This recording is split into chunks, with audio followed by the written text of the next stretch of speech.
So how will tariffs imposed by Trump's administration, particularly on building materials like lumber, steel, affect the costs and strategies for real estate syndication? Well, as you know, when it comes to tariffs, there's really two big consequences of it. Number one, it generally causes inflation as a whole, right? So usually owning real assets in an inflationary period is the way to go. It's actually one of the reasons I think gold has been really skyrocketing over the last couple months. And so owning things like real estate, I mean, real estate will just generally appreciate or really inflate when inflation happens. And if it's true that tariffs will continue the inflationary pressures, then I would anticipate real estate prices, all else being equal, real estate prices to go on up. And specifically as to construction materials like lumber and copper and all these things, that just increases, as you know, the cost of construction. And so if the cost of construction is going up, that means the replacement costs are going up. And so even if you're not in the development world and you're just buying already existing inventory, if the replacement cost is going up, everything else is going to follow from that as a baseline. So net, if you believe, and this is a big if you believe the tariffs will stay on there for a while, then I would expect some inflationary pressures, which I think will be net positive. It would be a tailwind for real estate. Like, I feel like we just went through that with the pandemic. the supply chain, we got rattled. All my construction costs went up like crazy. Yeah, right. All paint and appliances and lumber and drywall and concrete and roofing materials and on and on and on. And I was like, holy crap. Like, I just got crushed. And, of course, at the time we were doing $68 million worth of renovations. And, of course, we have all the stuff under construction. So we felt it immediately, right, when we couldn't get stuff. Now, that was a shortage problem. Right. It never really corrected, Yeah. right? So we have that already from the last few years. Right. Now we have this, right? So it's just going to drive these costs more. And you actually paused a couple times. We did. Because you didn't know how this thing was going up so fast. You didn't even know when it would stop. So you decided to actually pause to see if this thing was going to stabilize, come down, and Correct. wait In and see. fact, on my personal home that I was going to build, 2 acres, I had the home design, had it built out, or I should say had it bid out by the contractor, and of course it was fully permitted and ready to go. We pushed pause because the builder said, we can't get sub-zeros, we can't get cabinets. This is easily over a 3-year build, which means 4, right? And I was like, there's no way that I want to be hanging myself out on a 4-year build on a personal home. So that's personal, but also what happened was we did the same thing on our deals at MC companies too. And so now we've got this tariff. Now we've got these tariffs on these countries, and everything comes from everywhere else, right? And I get it. I mean, he wants made in America, and this does help domestic producers, right? That's what it does do. One of the things that I found interesting is that it could actually make our employment go up, because if we're actually going to be driving more people to do more stuff made in America, you would think there would be a lag, of course, that it would drive employment up. Well, that's the thing. That'd be a lag because we haven't had a manufacturing industry in a very long time. So this idea that we could just suddenly turn on the switch and start manufacturing all this stuff at home is a little bit it's naive. a little naive. It takes a while. You got to actually go build the factories. You got to build. You got to train. I mean, there is a lag. I'm curious as to how long you think that lag is. This is not a couple of weeks. lag. No, it's years. Yeah. It might not even really hit until he's out of office. Right. But it's true. I mean, we all grew up. It's true. We all grew up. It's true. We all grew up, you and I both, in a very different economy where things were being made here, right? Right. I mean, we were kids, but it was a fact, right? Now for you, that was back in the 30s, right? Yeah, exactly right. That's right. So with all this, do you see a recession ahead? Because a lot of people are, we've got this war stuff, we've got the tariffs, and who knows what's going to go on with employment and interest rates and all that stuff. What do you see? I'm kind of like, I'm almost like Peter Schiff. I think I've predicted 24 of the last 2 recessions or something. I mean, I just keep talking about it. We've been talking a lot about it on my Drunk Real Estate pod with my co-host. We actually think that there's a good chance that we've actually nailed it down to the date. We think that April 4th, which is coming up, here, I don't know if the podcast is already released or not, but April 4th is when the jobs numbers come out for the month of March. And with everything that's going on, with all the, the especially the government employees getting, a lot of them are being laid off, and, the tariffs rattling folks, if that number is a little surprising, and maybe it happens even on Wednesday when the ADP number comes out, but that might be a catalyst. So I do believe a recession is coming. I don't know if I would pinpoint it to a specific day, but certainly before the end of the year, if not even the first half of the year. So just to be clear, a recession is 2 straight quarters of declining economic output, or GDP. One thing that has happened is that people are pulling back on their spending. Not only that, but if you look at the Atlantic Fed, you went through your definition of recession. The Atlanta Fed just came out and revised their estimates for GDP for the first quarter, and we haven't gone through it. They're at like -2%. I think it's 1.9 or -2.9. So, and the Atlanta Fed is famous for underestimating the number. So if they're at 2 or 3%, it might end up being 4 or 5%. But everybody's revising GDP numbers lower. I would not be surprised if Q1 of 2025 is a negative number. And so we may already be in a recession because recessions generally don't get called until later on. Like the official recession call may not happen until 2026, and they'll point back to, hey, it started in Q1 and Q2. So I wouldn't be surprised if we're already in a recession. That could be a good point. I think the one thing that everybody's worried about is this stagflation, right? Which is rising inflation and a weak economy. Yeah. That's essentially what stagflation is. I think that's something really, really to be concerned about. I don't see a way around inflation not actually going out of control here in the next few years. How about you? Yeah, I mean, and again, you and I have spent a little bit of time with our good friend George Gammon, but I'm in George's camp where inflation never goes up and down in a straight line. So even if you look at history, you see inflation sometimes skyrocketing to double digits, and then yes, it might come down in the next few years, but then it'll go back up. So I've actually got a couple of wagers out there that I think inflation it's more likely than not that inflation will touch the highs from a couple of years ago. We got to about 9% year-over-year inflation. I think we're heading in that direction before the end of the decade. Yeah, if it does happen, we are definitely not going to see interest rate cuts. Yeah, which is what everybody wants. Right, and everybody's expecting, but there's a case to be made that not only will they not cut rates, but they might even increase. I don't think increasing rates is off the table. Right. Yeah, for those of you who are listening, obviously when you cut rates, it creates consumption. And it creates bubbles in all kinds of places, right? Could be autos, could be real estate. And when you raise them, of course, it goes the opposite. Yeah, and the interesting thing is going to be on the political side is that obviously President Trump has really been harping on wanting these interest rates to go down, pushing the Fed to reduce them. Now, the Fed theoretically is independent. They don't have to listen to him.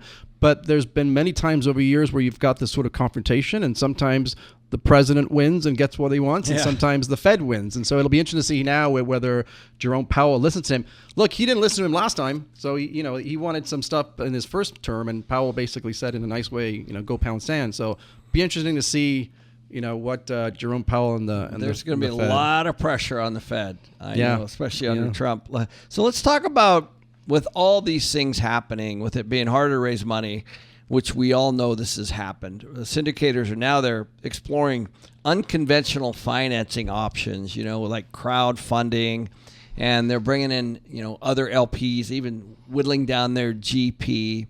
So what are some problems that you see happening as a result of what we just got through, and where do you think this is headed?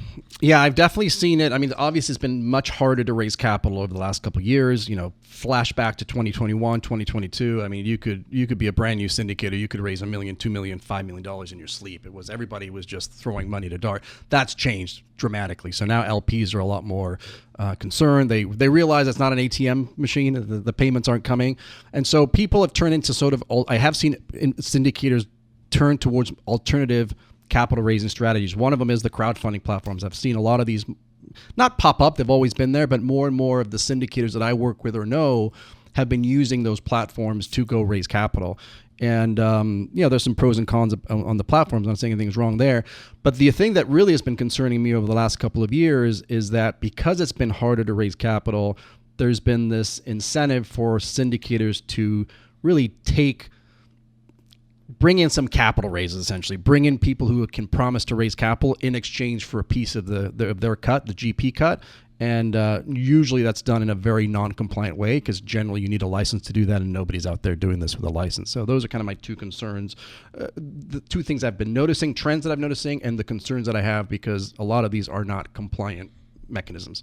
Yeah, that makes sense. And so on the people that have already done it, like people have already brought in new money, they've brought in different partners, they've restructured deals. Yeah. There are a lot of LPs that aren't really clear on what they own, how their percentages are. Yeah. What kind of advice are you giving some of those folks? Well, I don't represent LPs, but I mean, they have the right to request certain information from syndicators. So, for example, all that, hey, what do I own, all that stuff, that should be outlined in the company's operating agreement. I mean, LPs need to understand that they are owners and not shareholders because they're LLCs usually, but they are limited partners or limited members of an entity. And as an owner, they have the right to certain things. And so request the operating agreement. That'll tell you exactly, what it is that, what percentage of the deal they own. And they obviously can then confirm what the LLC has been Plus doing. the amendments. Plus all the addendums, correct. Yeah, all the addendums. Yeah. But the other thing in terms of being careful, one of the trends that's also very concerning that I've noticed over the past really 6 to 12 months is a lot of deals are under distress, as you know, right? They bought these properties in 2021, 2022, and they're having a hard time selling or refinancing. Like the whole goal was to just get a new loan on the property, and they can't do that because the loan to value isn't there, their debt service coverage ratio isn't there, and so they're starting to sort of create their own sort of salvage fund, so to speak. So they'll go out there and raise a new round of capital to act as the bank because the bank's not lending them the money.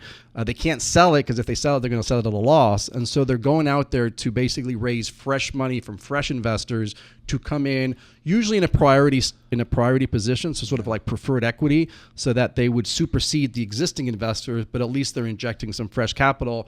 And the hope is they can bridge that gap and get to permanent financing, in the next year or two. I sure hope it works. There's two problems with that. Yeah. The first one is that new capital is typically expensive. Mm-hmm. Yeah. It's usually a lot more than whatever they're replacing it with. Yeah. Typically. Yeah. The second one is for you to put money in front of somebody else.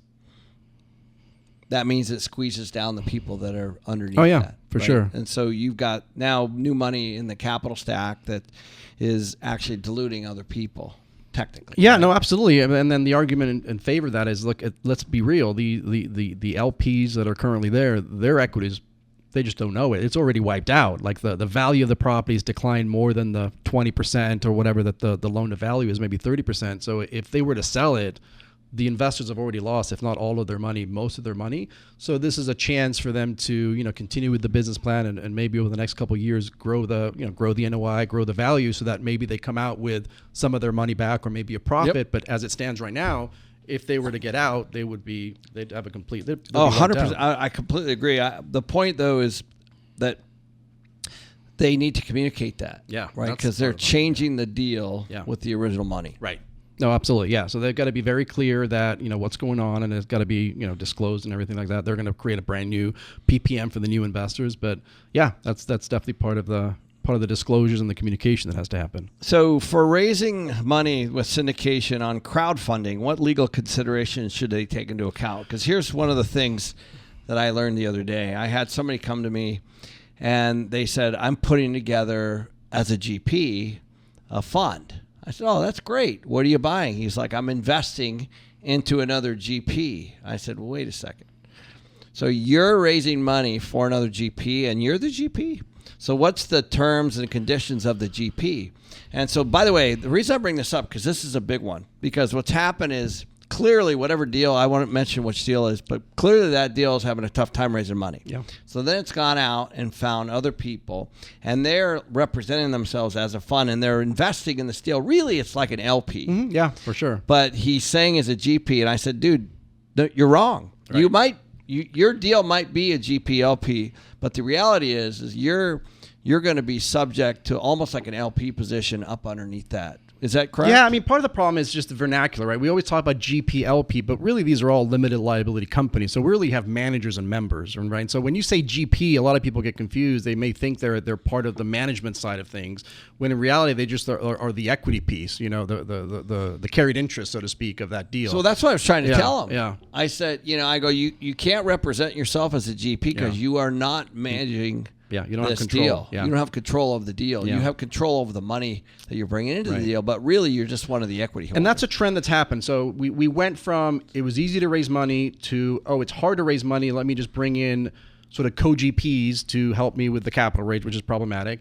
Then that got out of hand. And so over the last couple of years, people have turned into this model, which I call the fund-to-fund model or the feeder fund model, where people are actually raising money into their own fund and then investing, usually though it's into the LP side of things, but it is possible to invest in the GP side because a lot of times the GP side might be a little bit more lucrative, maybe better terms. But at the end of the day, you're still investing your investors' money into a passive investment, whether it's on the GP side or LLC side. You're not going to be co-managing. That's my GP. point. You're just going to be getting the distributions, or maybe you're getting some of the acquisition fees. You get some of the compensation side of it, but you're not in control. But here's my question. I get that completely because there's only one GP, and that's the one that controls the deal. And the lender is very particular about that. Correct, right? And so, but they're representing themselves as a GP fund, like you call it fund to fund, which is exactly right. Yeah. But there's no management and there's no control over the deal itself. And so is that secondary person, call it the fund that's going into the fund, are they at risk if they're raising money in a GP LP scenario and investing into another? There's definitely a huge risk. I mean, there's a couple of risks that come to mind. One is making sure that when you're raising the money, you're very clear with your investors what the scenario is. Because if you're representing to your investors that I, as the fund manager, I'm going to have some control on the underlying fund, and that's not true because I'm not a GP, that's a misrepresentation. So that creates securities issues for you.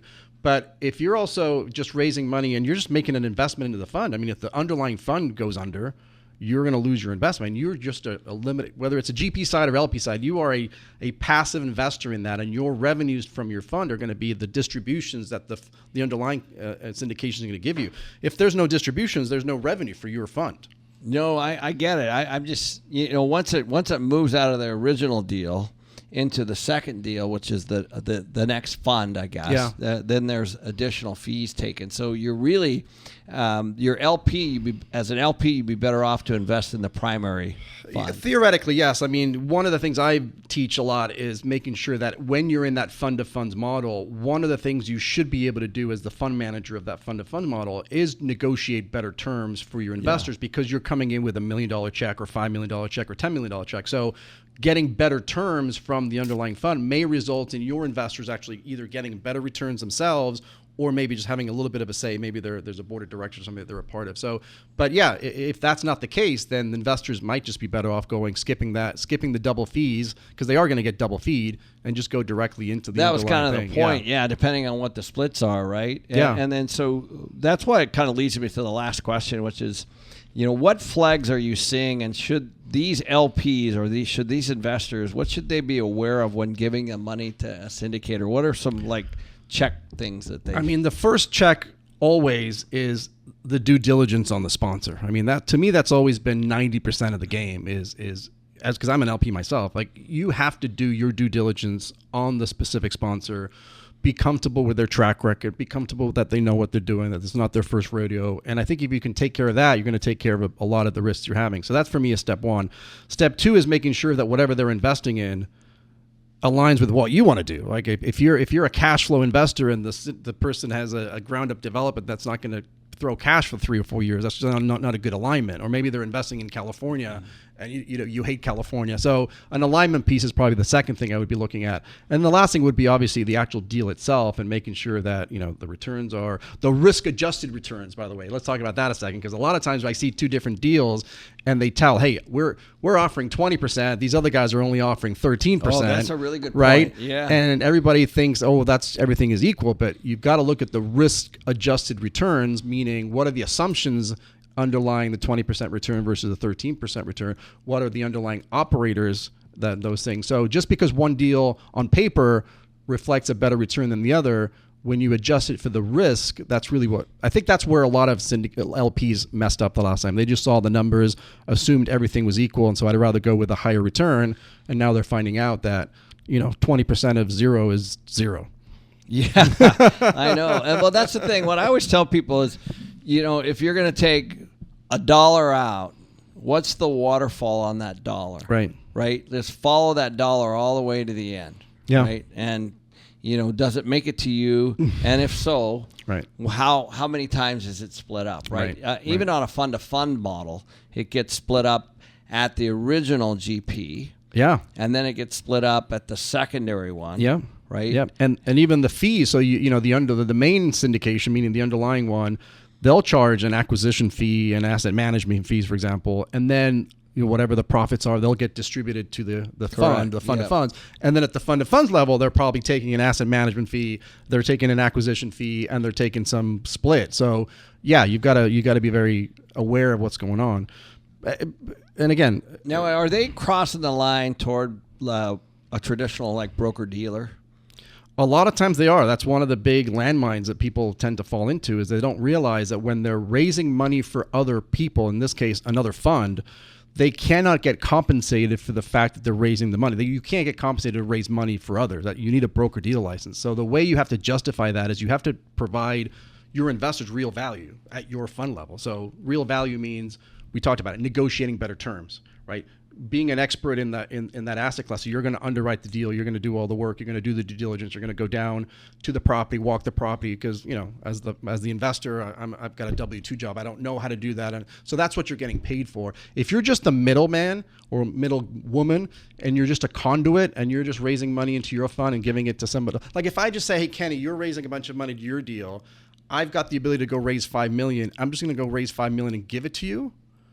I'm just basically a broker. I'm acting as a broker between my investors and you. So I have to provide value. I have to know what I'm doing, negotiate better terms, hopefully get a better return from my investors, and do my due diligence and go take out the look at the property, get on a plane, fly down to the property, walk it.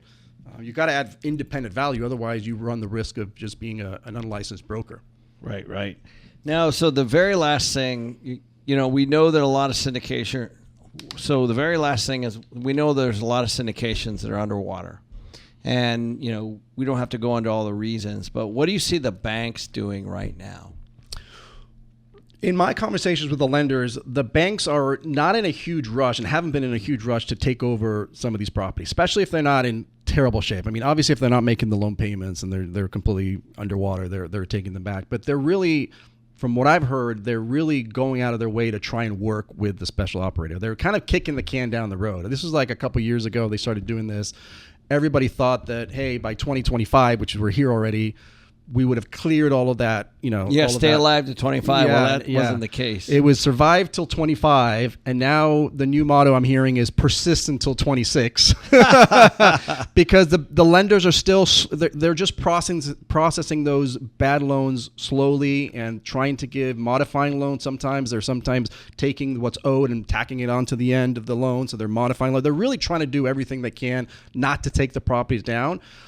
The good news is that that's helping, I guess, some of the sponsors, but the bad news is it's just preventing the market from clearing so we can start a new cycle, because that's what needs to happen. I mean, we've been doing this now for 2.5 years, where most of the declines happen in the first quarter of that decline. We just need this thing to clear. We need to get rid of all these terrible, because it's not the asset itself that's the problem. It's just the debt. Right. And so if we can get rid of the debt, sometimes it's operations. I've seen that a lot, right? Yeah. So I've seen several scenarios where there's just horrible management. Yeah, but we haven't seen the wave of foreclosures or the wave of defaults, or we're starting to see some banks, and you've got some insights into this. I've talked to some where banks have gone in and sort of literally handpicked new operators to come in and say, hey, we'll do the modification, we'll refinance, but on the condition that you bring in this certain, have a capital injection and bring in this experienced operator. Now we'll work with you. But we were all expecting a huge flurry of defaults in 2024, 2025, and it hasn't happened